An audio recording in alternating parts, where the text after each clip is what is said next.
This is part 2 of The Devoted Friend by Oscar Wilde. The next day little Hans was nailing up some honeysuckle against the porch when he heard the miller's voice calling to him from the road. So he jumped off the ladder and ran down the garden and looked over the wall. There was the miller with a large sack of flour on his back. "Dear little Hans," said the miller, "would you mind carrying this sack of flour for me to the market?" "Oh, I'm so sorry," said Hans, "but I'm really very busy today. I've got all my creepers to nail up, and all my flowers to water, and all my grass to roll." "Well, really," said the miller, "I think that, considering I'm going to give you my wheelbarrow, it is rather unfriendly of you to refuse." "Oh, don't say that," cried little Hans. "I wouldn't be unfriendly for the whole world." And he ran in for his cap and trudged off with the big sack on his shoulders. It was a very hot day, and the road was terribly dusty, and before Hans had reached the 6th milestone he was so tired that he had to sit down and rest. However, he went on bravely, and at last he reached the market.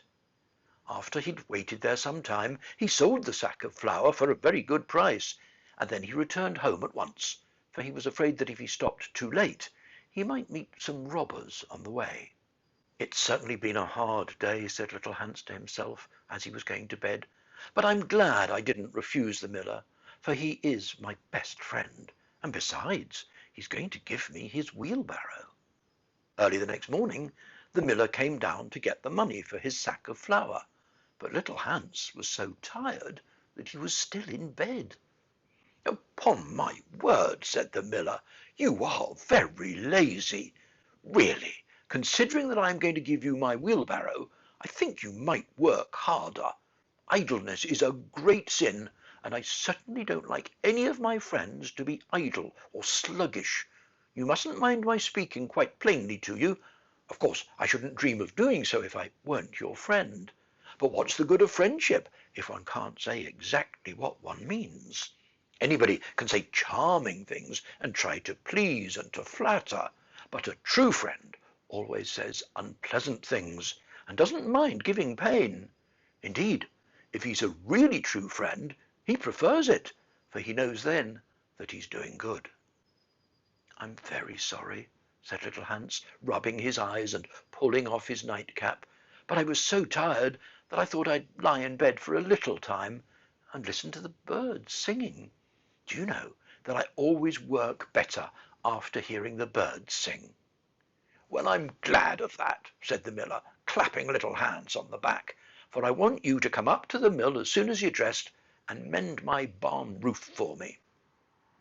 Poor little Hans was very anxious to go and work in his garden, for his flowers hadn't been watered for 2 days, but he didn't like to refuse the miller, as he was such a good friend to him. "Do you think it would be unfriendly of me if I said I was busy?"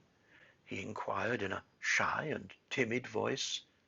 "Well, really," answered the miller, "I don't think it's much to ask of you, considering that I'm going to give you my wheelbarrow. But of course, if you refuse, I'll go and do it myself." "Oh, on no account," cried little Hans, and he jumped out of bed and dressed himself and went up to the barn. He worked there all day long till sunset, and at sunset the miller came to see how he was getting on. "Have you mended the hole in the roof yet, little Hans?" cried the miller in a cheery voice. "It is quite mended," answered little Hans, coming down the ladder. "Ah," said the miller, "there is no work so delightful as the work one does for others."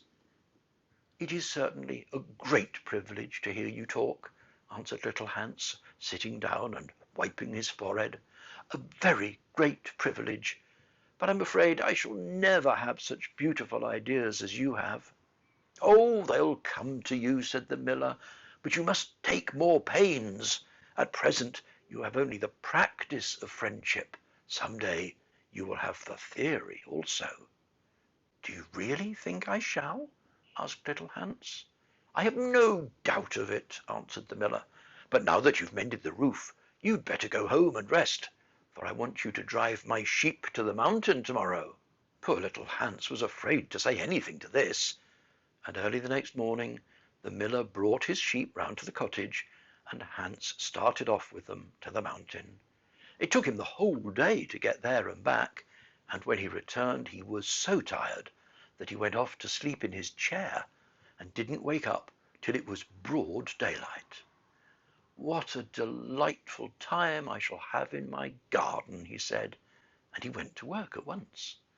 But somehow he was never able to look after his flowers at all, for his friend the miller was always coming round and sending him off on long errands, or getting him to help at the mill.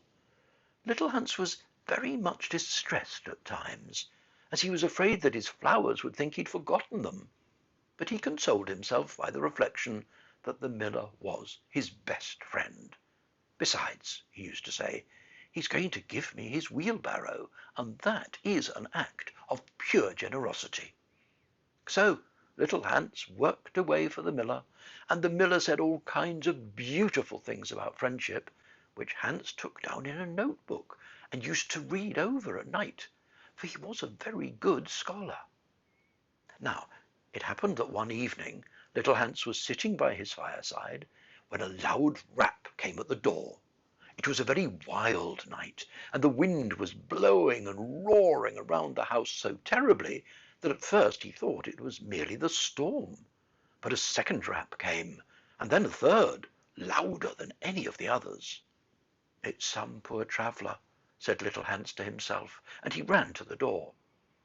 There stood the miller, with a lantern in one hand and a big stick in the other.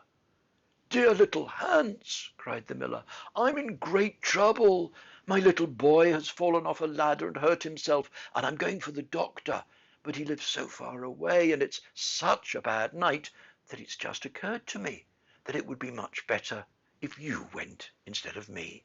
You know I'm going to give you my wheelbarrow, and so it's only fair that you should do something for me in return." "Certainly," cried little Hans. "I take it as quite a compliment your coming to me, and I will start off at once. But you must lend me your lantern, as the night is so dark that I'm afraid I might fall into the ditch." "I'm very sorry," answered the miller, "but it's my new lantern, and it would be a great loss to me if anything happened to it."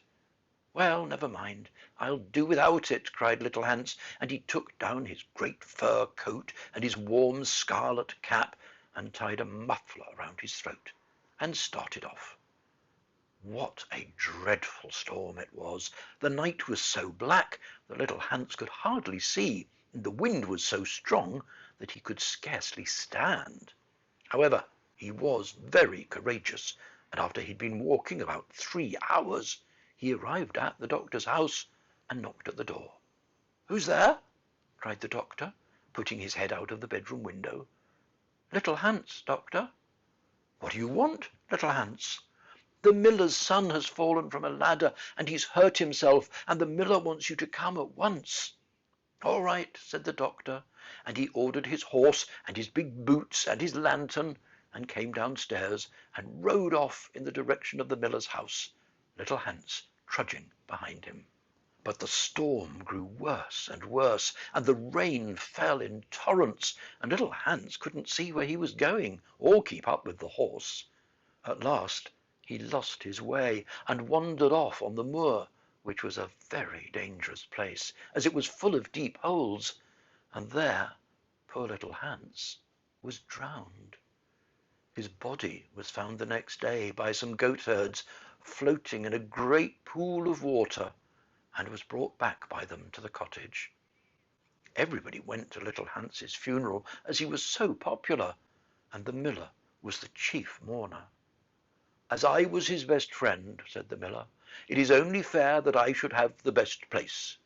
So he walked at the head of the procession in a long black cloak, and every now and then he wiped his eyes with a big pocket handkerchief.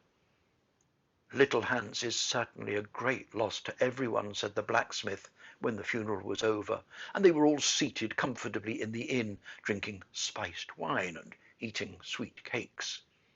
"A great loss to me, at any rate," answered the miller, Why, I had as good as given him my wheelbarrow, and now I really don't know what to do with it. It's very much in my way at home, and it's in such bad repair that I couldn't get anything for it if I sold it. I'll certainly take care not to give away anything again. One always suffers for being generous." "Well?" said the water rat, after a long pause. "Well, that's the end," said the linnet. "But what became of the miller?" asked the water rat. "Oh, I really don't know," replied the linnet, "and I'm sure I don't care." "It's quite evident then that you have no sympathy in your nature," said the water rat. "I'm afraid you don't quite see the moral of the story," remarked the linnet. "The what?" screamed the water rat. "The moral." "Do you mean to say that the story has a moral?" "Certainly," said the linnet. "Well, really," said the water rat in a very angry manner, "I think you should have told me that before you began. If you had, I certainly wouldn't have listened to you. In fact, I should have said 'Pooh!' like the critic. However, I can say it now." So he shouted out "Pooh!" at the top of his voice, gave a whisk with his tail, and went back into his hole.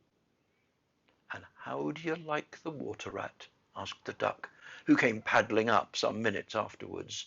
"He has a great many good points, but for my own part I have a mother's feelings, and I can never look at a confirmed bachelor without the tears coming into my eyes." "I'm rather afraid that I've annoyed him," answered the linnet. "The fact is, I told him a story with a moral." "Ah, that's always a very dangerous thing to do," said the duck. "And I quite agree with her."